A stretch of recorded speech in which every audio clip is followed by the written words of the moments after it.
দিনের বেলা পুলিশের সামনে মানুষ মেরে ফেলে, বুম মারে, হাত কেটে ফেলে, মানে এরকম একটা অবস্থা। আর আমি ছোটো করে যদি বলে রাখি যে আমরা আসার 4 দিন আগে ঠিক এই পাশটাতে 2টা মার্ডার হয়েছে আর এই পাশটাতে 2টা, মানে টোটাল 1 সপ্তাহের মধ্যে 4টা মার্ডার হয়েছে।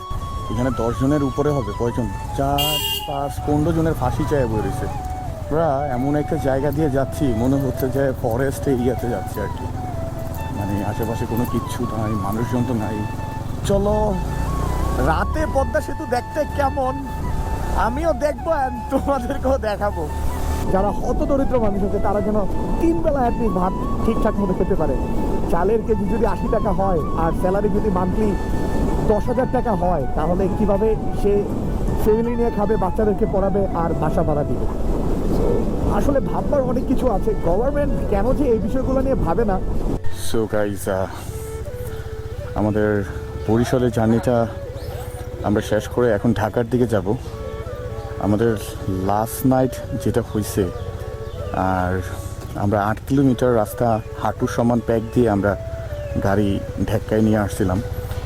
আমরা এসে এগুলো ধুইছিলাম, চেনের অবস্থা খুবই বাজে, এগুলো সব পরিষ্কার করতে হবে। গাড়ির এই যে এটা ভেঙে গেছে, আরও অনেকের ক্ষয়ক্ষতি হয়েছে গাড়ির, এগুলো ধুইতে হবে। আর আমাদের এখানকার জার্নিটা একদমই ভালো ছিল না, একদমই স্মুথ ছিল না। অ্যান্ড ওই পাশে খালাও বলতেছিল যে কালকে আমরা কেউ ঘুমাই নাই, গাড়ি ভাড়া দিতে হয়েছে, যেখানে গাড়ি ডাকাত আসে, মানে দিনের বেলা মারামারি খুনাখুনি হয়, এরকম একটা সিচুয়েশান, এরকম একটা পরিস্থিতি। বাট এখন দেখলে কতটা ঠান্ডা মনে হয়, যে এলাকাটা কত সুন্দর। হ্যাঁ, এখানে এসে খুব ভালোভাবে থাকা যাবে, ঘোরা যাবে। বিষয়টা একদমই এরকমটা না, খুবই ডেঞ্জারাস একটা জোন। আর আমার লাইফে আহামরি খুব বাংলাদেশে যে অনেক বেশি ঘুরছে এরকম না, বাট টুকটাক অনেক জায়গায় যাওয়া হয়েছে। বাট এরকম ডেঞ্জার জোন তার আগে আমি কখনো ফেস করিনি, যেখানে দিনের বেলা পুলিশের সামনে মানুষ মেরে ফেলে, বুম মারে, হাত কেটে ফেলে, মানে এরকম একটা অবস্থা। আর আমি ছোটো করে যদি বলে রাখি যে আমরা আসার 4 দিন আগে ঠিক এই পাশটাতে 2টা মার্ডার হয়েছে আর এই পাশটাতে 2টা, মানে টোটাল 1 সপ্তাহের মধ্যে 4টা মার্ডার হয়েছে এই এরিয়াতে। তো বুঝতে পারতেছো যে এরকম 2024 সালে এসেও এরকম একটা পরিস্থিতি, আর এলাকা খুব থমথম একটা অবস্থা। যেতে যেতে অনেক কথা হবে। তো আমরা এখন বের হবো ঢাকার উদ্দেশ্যে। থাকুন, যারা যারা জয়েন করে আছেন, লাইক যারা করেন প্লিজ লাইক করে দেবেন, নিউজ থাকলে follow and don't forget to share. So guys, আমরা তো বের হয়ে গেছি। এখন দেখো গাড়ির রাস্তার কি অবস্থা, ঠিক আছে, খুবই বাজে অবস্থা। আর কালকে যে রোডটা দিয়ে আসছি ওই রোডটা আমরা আজকে ইউজ করতেছি না, কারণ ওই রোডটা দিয়ে আমরা আরও আগে যেতে পারবো না, যেহেতু কালকে রাতে আমরা 8 কিলোমিটার জায়গা শুধু হাঁটু সমান প্যাক দিয়ে আমরা গাড়িটাকে ঢাকায় নিয়ে আসতে হয়েছে। তো এইটাও খুব বাজে একটা এক্সপিরিয়েন্স হচ্ছে আমার লাইফে, যে কোথাও ঘুরতে এসে থানা পুলিশ থেকে শুরু করে ওসি পর্যন্ত জানাজানি হয়ে গেছে যে এলাকার ভিতরে বাইক ঢুকছে। তো যেটা আসলে আমার লাইফে কখনো এরকমটা হয় নাই। কতটা ভালো এরিয়া হলে থানা থেকেও চেক আউট করার জন্য বাসায় পুলিশ আছে, তো এটা আপনারা চিন্তা করলে বুঝতে পারবেন যে এরিয়াটা কতটা ডেঞ্জারাস। তো যেতে যেতে অনেক কথা হবে, আজকে হাঁটতে হবে। আর কালকে থেকে কারেন্ট ছিল না, যে কারণে আজকে সকালের মর্নিং থেকে শুরু করে কোনো কিছুই আপনাদেরকে কোনো আপডেট দিতে পারিনি, তার জন্য সরি বলে নিচ্ছি। আর এইখানকার কিছুক্ষণ পরপর মসজিদ দেখে খুব ভালো লাগছে, কিছুক্ষণ পরপর মসজিদ আর পারিবারিক কবরস্থান, এই 2টা জিনিস আমি অনেক বেশি এখানে আমি লক্ষ্য করতেছি। রাস্তাঘাটের অবস্থা খুবই বাজে। দেখো এখানে এখানে 10 জনের উপরে হবে, কয়জন, 4, 5, 15 জনের ফাঁসি চায় বয়ে রয়েছে। মানে কি একটা অবস্থা। সৌন্দর্য দেখো একবার, কত সুন্দর বাংলাদেশ, রাস্তাঘাট কত সুন্দর। বাট এমন একটা জায়গায় আসছি এত সৌন্দর্যকে নষ্ট করে দিয়েছে জাস্ট এখানকার পরিবেশ। গাইস দেখো কি একটা অবস্থা রাস্তাঘাটের। মিরাজ আমার গাড়ি ধরতে হইব, মিরাজ আমার গাড়ি ধরতে হইব, আমার গাড়ি ধরতে হইব।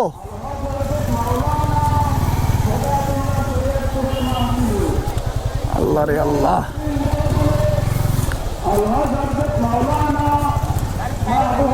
হ্যাঁ হ্যাঁ হ্যাঁ বলো।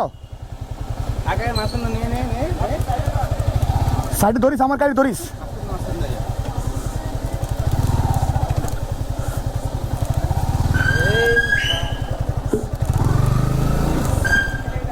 ও মাই গড, আল্লাহ গো আল্লাহ, এটা হচ্ছে রাস্তা এরিয়া। ফাইনালি একটু ভালো রাস্তার দেখা পাইছি আমরা।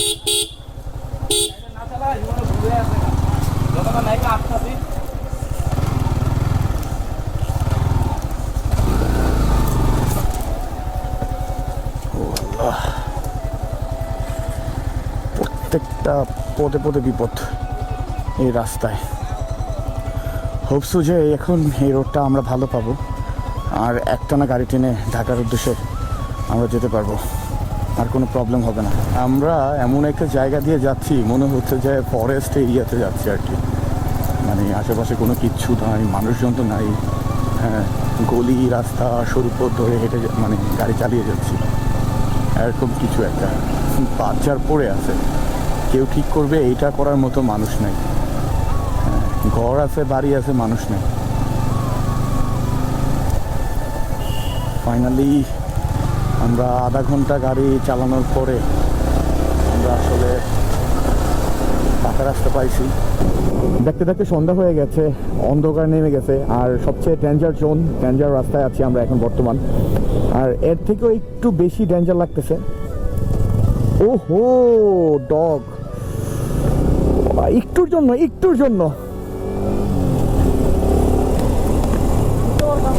ভাই সামনে কুকুর ছিল, এই জন্য হাত ব্রেক করতে হয়েছে। সরি ভাইয়া, সরি। সো এখানে পিছনে যে ভাইয়াটা ছিল এখানে, ও মাই গড, লাইক একটুর জন্য নয়তো একটা দুর্ঘটনা ঘটে যেত। একটা প্রাণ বাঁচাইতে যে আমরা নিজেরাই আহত হতাম। বাট আমার ভালো লাগছে যে না, কুত্তার কিছু হয় নাই, বাচ্চা ছিল, সেফলি সে রাস্তা ক্রস করতে পারছে। আর একটু ডেঞ্জার জোন হচ্ছে এখানে অনেক পোকা উঠতেছে রাস্তার মধ্যে, অনেক পোকা। আমি জানি না দেখা যাচ্ছে কিনা, বাট অনেক পোকা উঠতেছে। ভুল রাস্তায় আছি ভাই, ভুল রাস্তা। মোটর বাইক ওদিক দিয়ে না, এদিক দিয়ে না না না না, উঠেছ না, মামা, ধরিস না, ধরিস না।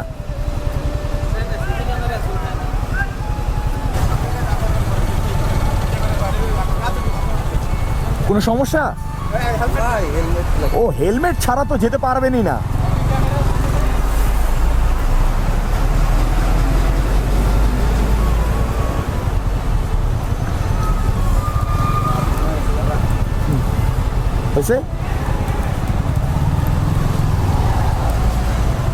তো তোমরা যারা অনেকে ভাবো যে হেলমেট ছাড়া পদ্মা সেতু পাড়ি দিবা, এইটা কিন্তু কখনোই পসিবল না।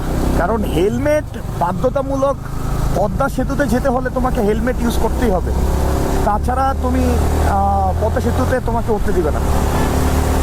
ওহো পদ্মা সেতু, চলো রাতের ভিউটা তোমাদেরকে দেখাই। ওরা ওয়েট করতেছে।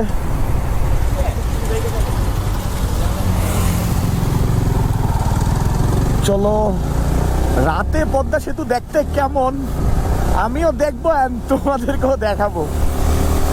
চলো গাইস, চলো চলো চলো চলো চলো চলো চলো চলো, ও চলো চলো। আমি কিন্তু এটা ফার্স্ট টাইম রাতে উঠলাম পদ্মা সেতুতে। যাবার টাইমে আমার ক্যামেরাটা নষ্ট হয়ে যাওয়ার কারণে আমি তোমাদেরকে ভিউ দেখাতে পারি নাই। ফার্স্ট ব্লগে কিন্তু আমি পদ্মা সেতুর কোনো ভিউ দেখাতে পারি নাই, বাট এই ব্লগটাতে আমার ক্যামেরা সব ঠিক আছে, সো কেন নয় তোমাদেরকে অবশ্যই দেখাবো। আর রাতের ভিউ তোমাদের কাছে কেমন লাগতেছে নিচে কমেন্টে লিখে জানিও আমাকে। আর আমি এখানকার স্পিড লিমিটে জানি না, সর্বোচ্চ 80 হবে। হ্যাঁ 80-র উপরে মনে হয় না, কারণ প্রথমে যখন পদ্মা সেতুতে বাইক উঠতে দেয় না তখন 60, তারপর যখন আবার উঠতে দিল তখন 60 ছিল। এখন হয়তো 80-র উপরে দিবে না মনে হয়, আমি জানি না এটার স্পিড লিমিটটা কত আছে, বাট এই রোডটা পুরোটাই হচ্ছে 80 স্পিড। তো ওই জায়গা থেকে আমি বললাম আর কি, পুরা ইউরোপের একটা ফিল আসতেছে। ভাইব আসতেছে কিনা বলো তো, ইউরোপের একটা ভাইব আসতেছে না? মানে কত সুন্দর রাত, এখন বাজে 8:30, কিন্তু ভাই মনে হচ্ছে দিনের মতো পরিষ্কার সব কিছু। আর রাস্তাটা দেখো, ব্রিজ ভাই, এরকম যদি সব কিছু হয়ে যেত না। আর তার সাথে বাংলাদেশের যারা হতদরিদ্র মানুষ আছে, আমি সবসময় এটা বলি যে আসলে দেশ উন্নত হলে হবে না, সবার আগে খেয়াল রাখতে হবে যারা হতদরিদ্র মানুষ আছে তারা যেন 3 বেলা অ্যাটলিস্ট ভাত ঠিকঠাক মতো খেতে পারে। চালের কেজি যদি 80 টাকা হয় আর স্যালারি যদি মান্থলি 10,000 টাকা হয়, তাহলে কিভাবে সে ফ্যামিলি নিয়ে খাবে, বাচ্চাদেরকে পড়াবে আর বাসা ভাড়া দিবে?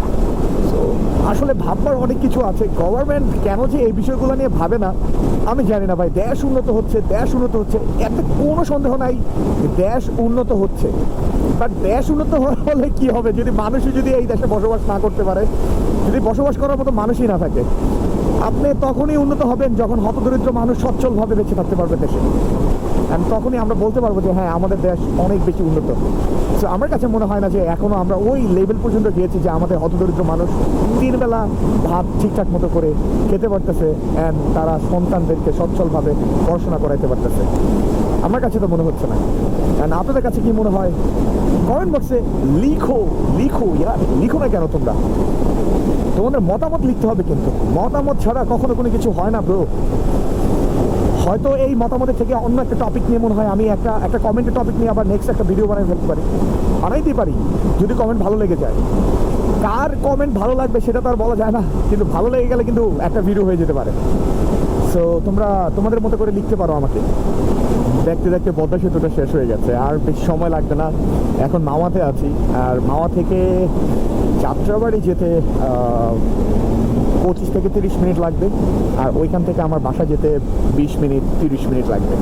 তো আমার আর 1 ঘন্টার জার্নি আছে। তারপর হয়তো যদি আল্লাহ চায় আমি সুস্থভাবে আমি বাসায় পৌঁছে যেতে পারবো। তো আজকের ব্লগ অ্যান্ড